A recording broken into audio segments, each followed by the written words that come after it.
మంత్రుల ఇళ్లపైకి వైసీపీ నేతలను పంపి హత్యలు మొదలు పెడితే అంటూ నెల్లూరులో జగన్ చేసిన వ్యాఖ్యలపై హోంమంత్రి అనిత మండిపడ్డారు. 5 ఏళ్లు సీఎం గా పనిచేసిన వ్యక్తి అలా మాట్లాడడం చాలా దారుణమని దుయ్యబట్టారు. అధికారులకు మురళీకృష్ణ అనే వ్యక్తి ఈమెయిల్ చేశారని తెలిపారు. మురళీకృష్ణకు వైసీపీ నేతలతో సత్సంబంధాలు ఉన్నాయని మంత్రి నారా లోకేష్ స్పష్టం చేశారు. సింగపూర్ ప్రభుత్వ ప్రతినిధులందరికీ ఈమెయిల్లు పెట్టారని వివరించారు. వైసీపీ నేత మాజీ మంత్రి పెద్దిరెడ్డికి చెందిన పిఎల్ఆర్ సంస్థతో మురళీకృష్ణకు సంబంధం ఉన్నట్లు తెలిసిందన్నారు. ఇదే క్రిమినలైజేషన్ ఆఫ్ పాలిటిక్స్ అని ఆయన అభివర్ణించారు. గురువారం నాడు అమరావతిలో మంత్రి నారా లోకేష్ విలేకరులతో మాట్లాడుతూ వైసీపీ హయాంలో ఏపీ ఎంతో నష్టపోయిందని ఆవేదన వ్యక్తం చేశారు. జగన్ పాలనలో ఏపీ బ్రాండ్ ను దెబ్బతీశారని మండిపడ్డారు. అత్యధిక పన్నులు చెల్లింపు సంస్థగా ఉన్న అమర్ రాజా పక్క రాష్ట్రానికి పారిపోయేలా చేశారని ధ్వజమెత్తారు. అంతేకాదు లూలు గ్రూప్ ను సైతం ఏపీ నుంచి జగన్ తరిమేశారని చెప్పారు. కొంతమంది మాత్రమే వస్తున్నామని చెప్పి హెలిప్యాడ్ దగ్గర ఒక 100 మంది అలా సంథింగ్ ఒక 100-200 మందిని పెట్టారు. సో మిగతా వాళ్ళందరూ మేము దానికి తగ్గట్టుగానే బందోబస్తు మేము రెడీ చేసుకోవాలి. సో అలా కాకుండా ఆ తర్వాత మాజీ మంత్రి బయటకు వచ్చి తల్లి రండి, పరిగెట్టుకుని రండి, అలా రండి, ఇలా రండి అని చెప్పేసి సినిమా స్లోగన్స్ ఇచ్చాడు ఆయన. ఒకవేళ మా ఇంటెలిజెన్స్ కూడా మాకు ఉంటుంది. సో ఎక్కడైనా ఏదైనా ఇబ్బంది ఎదుర్కొంటారో అటువంటిప్పుడు అనుకునేటప్పుడు ఆటోమేటిక్గా మా పని మేము చేసుకోవాలి. మరి జనాలు రాక నేను సాక్షి టీవీలో మార్పింగ్ చేసుకున్నారా? ఆ చిత్తూరు జిల్లా ఫుటేజెస్ అన్నింటినీ తీసుకొచ్చి అందులో మిక్స్ చేసుకున్నారా? మేము రాజకీయంగా మాట్లాడకుండా 1,00,000 మాట్లాడుకోవచ్చండి. అవన్నీ ఎందుకు? మా పని మేము చేసుకుంటున్నాం. ఒక్కటే అండి, ఆయన ప్రాంతం మారితే మాట మారిద్ది. ఆయనకి ఒక దగ్గర ఒక మాట్లాడతాడు, సేమ్ మాటను ఇంకొక దగ్గర దాన్ని క్యారీ ఫార్వర్డ్ చేయడు. అక్కడికి వెళ్ళేసరికి ఇంకో మాట మాట్లాడతాడు. అసలు నేను ప్రసన్న కుమార్ రెడ్డి ఇంటికి వెళ్ళాల్సిన అవసరం ఏమొచ్చింది? ప్రసన్న కుమార్ రెడ్డి గారి ఇంటికి వెళ్ళి అతను ఏం మెసేజ్ ఇద్దాం అనుకుంటున్నాడు మహిళలకి? ఈరోజు ఎంత నీచంగా చెల్లి వరుసైన ఒక ఎమ్మెల్యే గురించి మాట్లాడిన తర్వాత వాళ్ళ ఇంటికి వెళ్ళి పరామర్శిస్తూ ఉంటే ఏ టైప్ ఆఫ్ మెసేజ్ ఇస్తున్నారు? ఈరోజు అతని తల్లి, ఆయన చెల్లి కూడా రోడ్డు మీదకు వచ్చి ఏడ్చే పరిస్థితులు ఉన్నాయి.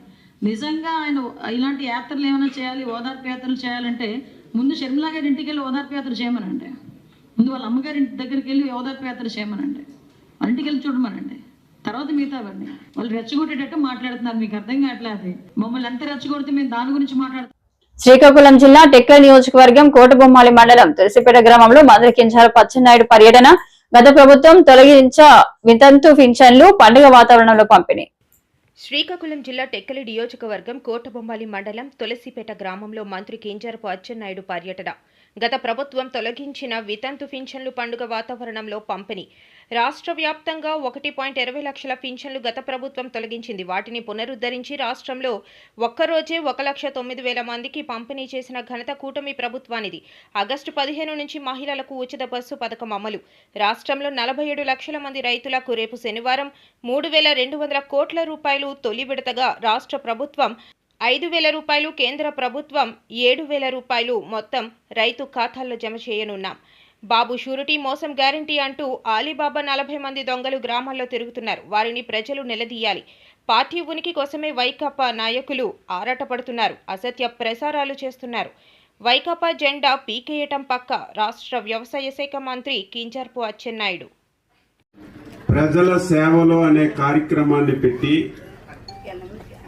రాష్ట్ర ముఖ్యమంత్రి నుంచి ప్రతి ఒక్క ప్రజాప్రతినిధి ప్రజల దగ్గరికి వెళ్ళి ఈ కార్యక్రమం చేయాలని చెప్పి నిర్ణయం చేసి దాదాపుగా 15 మాసాల నుంచి ఈ కార్యక్రమం కొనసాగుతున్న విషయం మీ అందరికీ సందర్భంగా తెలియజేస్తున్నాను. అందులో భాగంగా ఈరోజు మన గ్రామంలో పెట్టుకున్నాం. ఎన్నికలైన తర్వాత, ప్రభుత్వం వచ్చిన తర్వాత ఒక్కసారి కూడా రాలేదు. ఈ గ్రామానికి వస్తే మీ గ్రామం సమస్యలు కూడా తెలిసినప్పటికీ ఒక్కసారి మళ్ళీ తెలుసుకొని పరిష్కరించే అవకాశం దొరుకుతుందనే ఉద్దేశంతోనే ఇక్కడికి రావడం జరిగింది. నాతో విచ్చేసినటువంటి ప్రజాప్రతినిధులు, అధికారులు, ముఖ్యంగా గ్రామ ప్రజానీకానికి, పాత్రికేయులందరికీ పేరు పేరున హృదయపూర్వకమైనటువంటి నమస్కారాలు అభినందనలు తెలియజేస్తున్నాను. ప్రజాసేవలో కార్యక్రమంలో భాగంగా ప్రభుత్వం ఏ కార్యక్రమాలు మీకు చేస్తుంది, అవన్నీ సక్రమంగా అందుతున్నాయా లేదా, ఇంకా మీ గ్రామంలో ఏవైనా సరే సమస్యలుంటే అవి కూడా తెలుసుకొని ప్రభుత్వం ద్వారా పరిష్కరించాలనే ఉద్దేశమే ఈ కార్యక్రమం యొక్క ప్రధాన ధ్యేయం అని చెప్పి తెలియజేస్తున్నాను. కరెక్ట్గా కొత్తగా ప్రభుత్వం ఏర్పడి ఏపీలో కొనసాగుతున్న అరాచక పాలనపై వైసీపీ సీనియర్ నేత బొత్స సత్యనారాయణ మండిపడ్డారు. కూటమి పాలనలో జరుగుతున్న విశాఖ దోపిడీతో పాటు సమకాలీన రాజకీయ అంశాలపై శుక్రవారం ఆయన మీడియాతో మాట్లాడారు. సుమారు 21 ఎకరాలు వాళ్ళకి ఇస్తున్నారు. ఎకరం మినిమం ఎలా చూసుకున్నా 50 రూపాయలు 50 కోట్లు వేసుకునే 1000 కోట్ల రూపాయలు ఉంటుంది సంస్థ. ఈ మధ్య చూసాం కదా మనం, టీసీఎస్ సంస్థలో ఉద్యోగాలన్నీ తీసేస్తున్నారు, టీసీఎస్ సంస్థలో ఉద్యోగాలను తీసేస్తున్నారు. ఈ మధ్య చూసాం కదా మనం. మోసం కాదని ఆ సంస్థ ఖండించిందా? ఆ సంస్థ మీద నుంచి ఏదైనా వచ్చిందా? మరి ఏ రకంగా అంటే మీరు ఇచ్చిన భూమి వల్ల ఆ సంస్థల క్రెడిబిలిటీని మళ్ళీ పెంచుకోవడానికి తప్ప దేనికి పనికి వస్తుంది?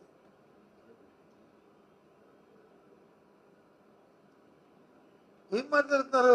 మీకే తెలివితేటలు ఉన్నాయి, మీకే జ్ఞానం ఉంది, మరి ఎవరికి లేదు, ఎవరికి ఆలోచన లేదు అనుకుంటే ఎలా?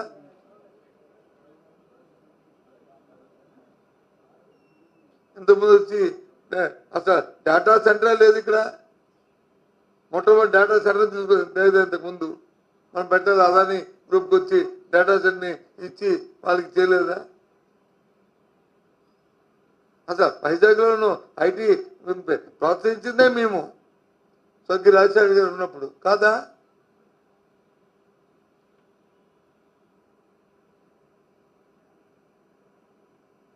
ఏం మాట్లాడతారు? ఏదో అంతా ఇది తీసుకొచ్చి అది ఇంతకుముందు ప్రభుత్వాలు ఏమి చేయనట్టు, ఇంతకుముందు ఏమీ మొట్టమొదటి చేయనట్టు, వీళ్ళేదో చేస్తున్నట్లు. సంవత్సర కాలం అయింది.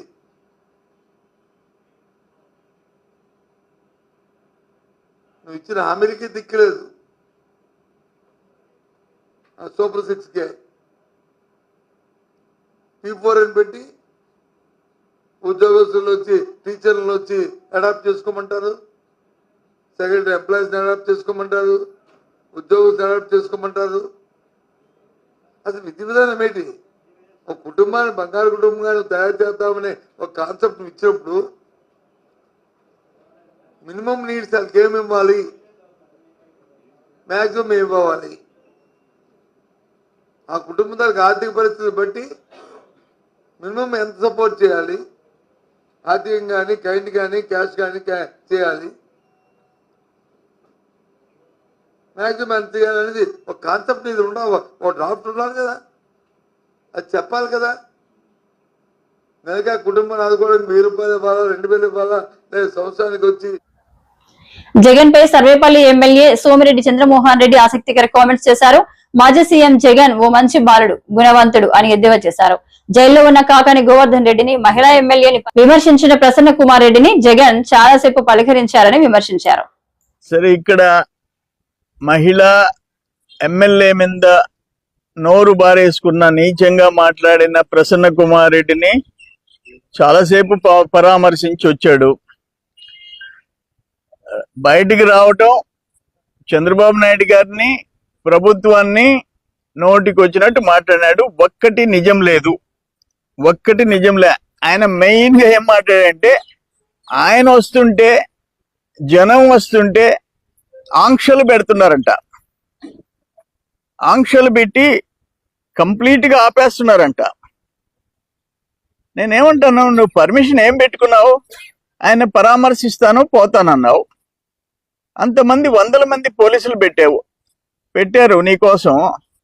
అక్కడ ప్రసన్న కుమార్ రెడ్డి ఇంటి దగ్గర 100 మందిని అలో చేయమన్నారు. నువ్వు పరామర్శకు వచ్చావు, బహిరంగ సభకు రాలే, ర్యాలీ అని పెట్టలే, నువ్వు పర్మిషన్ ర్యాలీ అని పెట్టలే. నేను స్ట్రైట్ గా ఒకటి అడుగుతుండా, తమరు ముఖ్యమంత్రిగా ఉన్నప్పుడు ఈ మాత్రం బయట రావాలంటే పరదాలు వేయాలా, షాపులు మూసేయాలా, బ్యారికేడింగ్ చెయ్యాలా, చెట్లు నరికేయాలా? ఏం మాట్లాడినారు మీరు? నన్ను జనంలోకి పోనీయటం లేదు. నువ్వు ముఖ్యమంత్రిగా ఉన్నప్పుడు బయటకు వస్తే చెట్లు నరికేయాలా, పరదాలు కట్టాలా, బ్యారికేడింగ్ చెయ్యాలా? నరకం చూపించావు నువ్వు. తమరు ముఖ్యమంత్రిగా బయట వస్తే ఇంకా ఆ ప్రాంత ప్రజలు, వ్యాపారస్తులు, కిళ్ళి కొట్టులు, షాపులు, ట్రాఫిక్ నరకం చూపించావు. ఈరోజు ఫ్రీగా వదిలేస్తున్నాం మిమ్మల్ని. మీరు నోటికొచ్చినట్టు మాట్లాడుతున్నారు. తప్పుడు కేసుల గురించి మాట్లాడినాడు. తప్పుడు కేసులు పెడుతున్నారంట.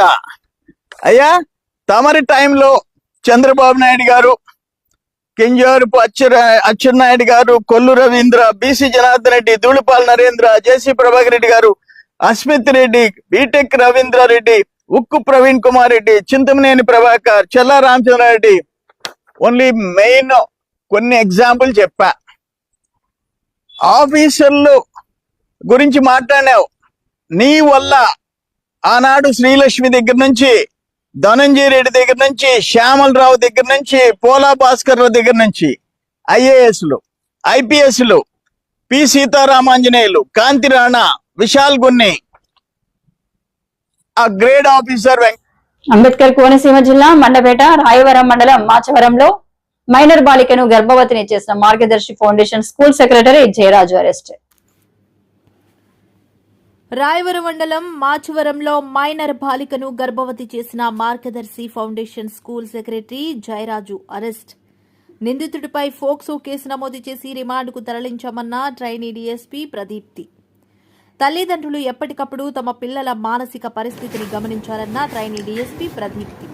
విద్యాసంస్థల్లో శక్తి టీంల ద్వారా ఏర్పాటు చేస్తామని తెలిపిన ట్రైనీ డీఎస్పీ ప్రదీప్తి. ఇటువంటి సంఘటనలు జరిగినట్లు గుర్తిస్తే పోలీసులకు సమాచారం ఇవ్వాలని ట్రైనీ డీఎస్పీ ప్రదీప్తి తెలిపారు. 3 రోజుల క్రితం రాయవరం పోలీస్ స్టేషన్ పరిధిలో ఒక మైనర్ బాలిక మీద అత్యాచారం జరిగిందని ఒక కంప్లైంట్ రావడం జరిగింది. దాని మీద ఎస్ఐ గారు కేసు నమోదు చేశారు. దర్యాప్తు కూడా మొదలుపెట్టాము. దర్యాప్తులో భాగంగా ఇవాళ అక్యూజ్ని అరెస్ట్ చేయడం జరిగింది. ఇప్పుడు తదుపరి నిమిత్తం అతన్ని రిమాండ్కి పంపిస్తాము. మెయిన్గా ఈ సందర్భంగా మేము ప్రజలకి, తల్లిదండ్రులకి తెలియజేసేది ఏమిటంటే, తల్లిదండ్రులు వాళ్ళ పిల్లల బాగోగులు అలాగే మానసిక ఆరోగ్య పరిస్థితులు ఎప్పటికప్పుడు తెలుసుకోండి. ఎందుకంటే ఇలాంటి ఇన్సిడెంట్స్ మనం న్యూస్లో చూస్తూ ఉన్నాము.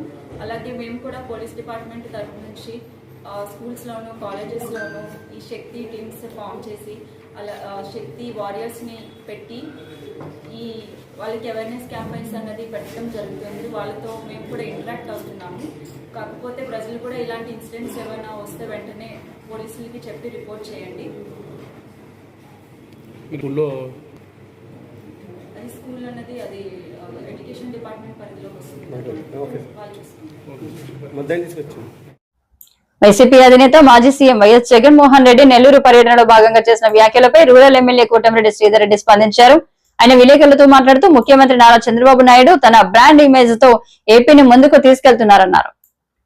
కొనసాగిస్తూ గత విధానాలతో రాష్ట్రం ఆర్థికంగా దివాలా తీసిన, ఎన్నికల్లో ఇచ్చిన హామీలు ఒక్కొక్కటి నెరవేర్చుకుంటూ వస్తూ అన్నిటికీ మించి ప్రపంచంలో రాజధాని లేని రాష్ట్రం ఆంధ్రప్రదేశ్ కి ఒక చక్కటి రాజధాని అమరావతి నిర్మిస్తూ ఆంధ్రప్రదేశ్ రైతాంగం దిశ మార్చే పోలవరాన్ని పరుగులు పెట్టుతూ మన బిడ్డలకు ఉద్యోగాలు ఇచ్చేదానికి పారిశ్రామిక పెట్టుబడులు ఆకర్షిస్తూ ఆంధ్రప్రదేశ్ కి అన్ని రకాల ముందుకు తీసుకుంటుంది. చంద్రబాబు నాయుడు గారు ముఖ్యమంత్రి కాకుండా ఎవరి రాష్ట్రానికి ముఖ్యమంత్రి అయి ఉన్నా ఒక్క రోజు కూడా ఆంధ్ర రాష్ట్రంలో కనీసం ఉద్యోగస్తులకి జీతాలు ఇచ్చే పరిస్థితి కూడా ఉండేది కాదు. అలాంటిది చంద్రబాబు నాయుడు గారు తన బ్రాండ్ ఇమేజ్, పరిపాలనా దక్షతతో రాష్ట్రాన్ని ముందుకు తీసుకుంటారు. మరి వైఎస్ జగన్మోహన్ రెడ్డి గారు ప్రజలు ప్రతిపక్ష హోదా ఇవ్వకున్నా, కేవలం 11 స్థానాలు ఇచ్చినా, ఈనాడు ఒక్కసారి వెనక్కి తిరిగి ఆలోచన చేసి నేను ఆంధ్రప్రదేశ్ ముఖ్యమంత్రిగా ఆంధ్ర రాష్ట్రాన్ని సర్వనాశనం చేశాను, చంద్రబాబు నాయుడు గారు రాష్ట్రాన్ని ముందుకు తీసుకుని పోతున్నారు, అభినందించుకున్నా పర్వాలేదు, శాపనార్థాలు పెట్టే పరిస్థితికి దిగజారటం నిజంగా అత్యంత బాధాకరం. మరి జగన్మోహన్ రెడ్డి గారు నెల్లూరు పర్యటనకు విచ్చేసి ఈడ ఎంత విచిత్రం అంటే రాప్తాడులో వైఎస్ఆర్ కాంగ్రెస్ పార్టీ నాయకులు కార్యకర్తలు జనాల్ని సమీకరించి హెలికాప్టర్ విండ్షీల్డ్ పాల్గొడితే పోలీసు వైపులేమంటారు. గుంటూరులో జగన్మోహన్ రెడ్డి గారి కారు దుర్మార్గంగా ఒక అమాయకుడి ప్రాణాలకి బలైతే పోలీసులు వైపులేమంటారు. అంబులెన్స్ లో జరగరాని సంఘటన జరిగితే పోలీసులు వైపులేమంటారు. మరి ఇక్కడ నెల్లూరులో పోలీసులు అన్ని రకాల చర్యలు తీసుకుని వందలాది మంది పోలీసులను పెట్టి వారికి రక్షణ కల్పిస్తే ఆంక్షలు అంటారు. ఒక పక్క మీరే అంటారు పోలీసుల వైఫల్యమని, పోలీసుల సెక్యూరిటీ ఇవ్వకుంటే, మరో పక్క మీరే అంటారు పోలీసులు అడుగడుగున ఆంక్షలు. అన్నిటికీ మించి దుర్మార్గం ఏంటంటే ఈరోజు జగన్మోహన్ రెడ్డి గారు మాట్లాడుతూ చంద్రబాబు నాయుడు నువ్వు బాయిలో దూకాలా అన్నాడు. హెచ్ఆర్ల ఐఎంఎల్ డిపోకి భూములు ఇచ్చిన కార్మికుల పొట్టలు కొట్టొద్దని సిఐటియు జిల్లా అధ్యక్షుడు అమ్మన్ నాయుడు డిమాండ్ చేశారు. శుక్రవారం హెచ్ఆర్లలోని ఐఎంఎల్ డిపో వద్ద సిఐటియు ఆధ్వర్యంలో మోకాళ్లపై కూర్చొని ధర్నా నిర్వహించారు. హెచ్ఆర్ల ఐఎంఎల్ డిపోను విడదీయవద్దని, టెక్కల్లో మరో మద్యం డిపోకు ప్రభుత్వం ఇచ్చినటువంటి ఉత్తర్వుల్ని రద్దు చేయాలని చెప్పి కోరుతూ ఈ రోజు హెచ్ఎల్ ఐఎంఎల్ డిపో ముందు కార్మికులంతా ఈరోజు మోకాలపై ధర్నా నిర్వహించడం జరిగింది. ఎందుకంటే గత 3 తరాల నుంచి కూడా ఇక్కడ ఐఎంఎల్ డిపోలో హమాలీలుగా 100 కుటుంబాలు పనిచేస్తా ఉన్నారు. అంతకు ముందు వీళ్ళంతా కూడా భూములు ఇచ్చారు. మరి దళిత కుటుంబాలు నుంచి భూములు తీసుకొని మీకు ఉపాధి కల్పిస్తామని చెప్పి హామీ ఇచ్చి నేడేమో ఆ ఉపాధిని దెబ్బతీసే విధంగా టెక్కలలో మరో మద్యం డిపో ఏర్పాటుకు ప్రభుత్వం ఉత్తర్వులు ఇచ్చింది. కాబట్టి టెక్కల మండలం తెల్లం గ్రామంలో ఏదైతే ప్రభుత్వం మరో మద్యం డిపోకు ఇచ్చిన ఉత్తర్వులు ఉపసంహరించుకోవాలని, ఐఎంఎల్ డిపోకు భూములు ఇచ్చినటువంటి కార్మికుల ఉపాధిని దెబ్బతీయవద్దని చెప్పి ఈ ప్రభుత్వాన్ని కోరుతా ఉన్నాం. అలాగే వ్యవసాయ శాఖ మంత్రి అచ్చెన్నాయుడు గారు స్పందించాలి. ఆయన వ్యవసాయ శాఖ మంత్రిగా ఈ జిల్లాలో ఉన్నటువంటి భూములకి తాగునీరు కల్పించే రకంగా ముందుకు వెళ్లాలి తప్ప, రైతులు ఆదుకునే రకంగా ముందుకు వెళ్లాలి తప్ప ఇక్కడ హెచ్ఎల్ ఐఎంఎల్ డిపోకి భూములు ఇచ్చినటువంటి దళిత కుటుంబం. ఎస్కోట మండలం పల్లపు దుంగాడలో మంగళవారం నాడు తుపాకీతో చిన్నానను చంపిన నిందితుడిని బొడ్డవాడ రైల్వే స్టేషన్ సమీపంలో పోలీసులు పట్టుకున్నారు. డీఎస్పీ శ్రీనివాసరావు మీడియాతో మాట్లాడుతూ తుపాకీతో కాల్చి చంపేశాడు 28వ తారీఖున సాయంత్రం 5 గంటల మీద. ఆ రిపోర్టు మీద మన ఎస్కోట సిఏ గారు బిఎన్ మూర్తి గారు మర్డర్ కేసు కింద కేసు రిజిస్టర్ చేసి దర్యాప్తు చేశారు. ఆ దర్యాప్తులో భాగంగా అక్కడ పల్లపు దొంగాడ వెళ్ళడం గట్రా జరిగింది. ఈరోజు 31వ తారీఖున ఉదయం ఐతన్నపాలెం జంక్షన్ దగ్గర ఇన్ఫర్మేషన్ వస్తే సిఏ గారు మన చంద్రశేఖర్ ఎస్ఐ వీళ్ళందరూ కలిపి అక్కడికి ఐతన్నపాలెం జంక్షన్కి వెళ్తే ఈ కేసులో ముద్దాయిన సీదిరి నాగు ఇలియాస్ నాగరాజు 35 సంవత్సరాలైన వ్యక్తి అక్కడ బొడవాడ రైల్వే స్టేషన్ వైపు నడుచుకొని వస్తుంటే అనుమానాస్పద స్థితిలో అతను పట్టుకోవడం జరిగింది. అతను ఇంటరాగేట్ చేస్తే రైల్వే స్టేషన్ చివర అవతల ఆ తుప్పల్లో ఈ నేరానికి ఉపయోగించిన తపంచా ఉన్నదని చెప్పాడు. అక్కడికి వెళ్ళి ఆ వెపన్ని, కంట్రీ మేడ్ వెపన్ అది, దాన్ని సీజ్ చేయడం జరిగింది. ఇది ఎందుకు ఇలా జరిగింది అంటే ఇప్పుడు ఈ కంప్లైంట్ ఎవరైతే నాగమణి ఉన్నారో వాళ్ళు నాన్నగారైన సీదిరి రాములు గారికి ఈ సీదిరి నాగరాజు వీళ్ళిద్దరికి కూడా ఆస్తి తగ్గులు ఉన్నాయి. ఈ ఆస్తి ఏంటంటే 2 ఎకరాల భూమి. ఇది చిట్టింపాడు గ్రామంలో ఉంది. 2 ఎకరాల భూమి. మీకు ఎలాగా ఆడపిల్లలే కదా, మగపిల్లలు లేరు కదా, ఆ భూమి ఇచ్చిమని ఈ నాగరాజు అనే వ్యక్తి సీదిరి రాములు మృతుడిని సొంత చిన్నాన్ని అడిగాడు. అడిగితే అతను ఇవ్వలేదు. ఆ భయం కొద్దీ ఎవరైతే ఈ సీదిరి రాములు గత 3 సంవత్సరాల నుంచి కూతురు దగ్గర పల్లపు దొంగాడు వచ్చి ఉంటున్నాడు.